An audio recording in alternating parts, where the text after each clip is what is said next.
And you'll remember Amanda Simmons, she spoke with us, remember, in 610. So this example is a couple years old. So there's a few things like the standards being highlighted that we weren't asking at the time that Amanda did it.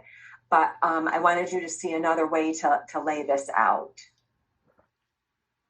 So here she put her heading at the top, and then her pre-observation conference questions and the answers. And she also did use her script. So should I see anything else I think you will find helpful, I'll collect that as well. So she included some of what she wanted to say as well. And she had listed out what were the district initiatives she would be asking the teacher about. And then here was her script. So, and she had labeled it, and she highlighted, here's the learning target, here's what the teacher said, here's what the students were saying. So this is another way to script.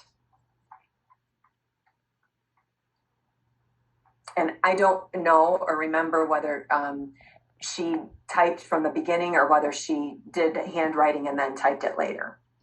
So she gathered evidence on group dynamics. So she had groups and had documented times and what they were doing. And then she also documented, looks like, on-task, off-task behaviors and perhaps where the teacher was. I don't really remember, but they were doing group work. Teachers were monitoring. So you see her key, girls, boys, off-task, and oh yeah, the dots are where the teacher was. And then she also did a data collection on the Quizlet activity.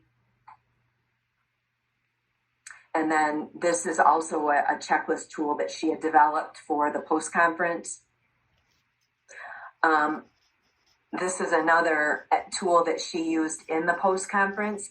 She sort of pulled out all of the details and just gave the big rock things that happened across the lesson and color coded it so that the teacher could have a visual of how much time students were on task. Because one of the things that Amanda wanted to point out to this teacher was that there was a lot of downtime during this lesson. And so this she made after the fact to have that conversation. Then Amanda includes her rubric. This is another way to do it.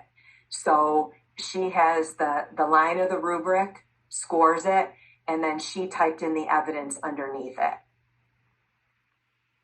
And this is the Danielson rubric.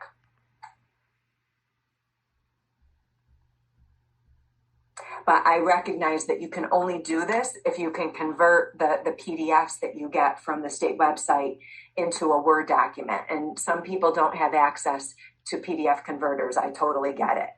So handwriting is fine, but I wanted you to see another way to do this. Okay, and here's her summary. She put the learning objectives at the top. That was one thing that Jessica had left off hers, was the learning objective. Here's the summary of the lesson. Areas of strength, or the elements of effective instruction. That's a nice way to frame that. And then she made a statement and then bulleted things out. You saw Jessica wrote in paragraphs. This is totally fine as well. And then areas for continuous improvement. So she made a big picture statement and then bulleted out. So she says, while this teacher posted and reviewed an agenda, she needs to develop her practice around lesson plan development. And then, you know, her evidence is there was no formal lesson plan presented or available. The learning target wasn't as specific as it could have been. And then she says the SOS activity was the meat of the lesson, but a third of the class was finished with the activity in 11 minutes. So she had pretty concrete evidence about why this should be the focus. And then here was the support she was going to offer. And then her accountability. She included teacher comments, but I think that she lifted some elements from her own district's tool at the time, and then the signature page.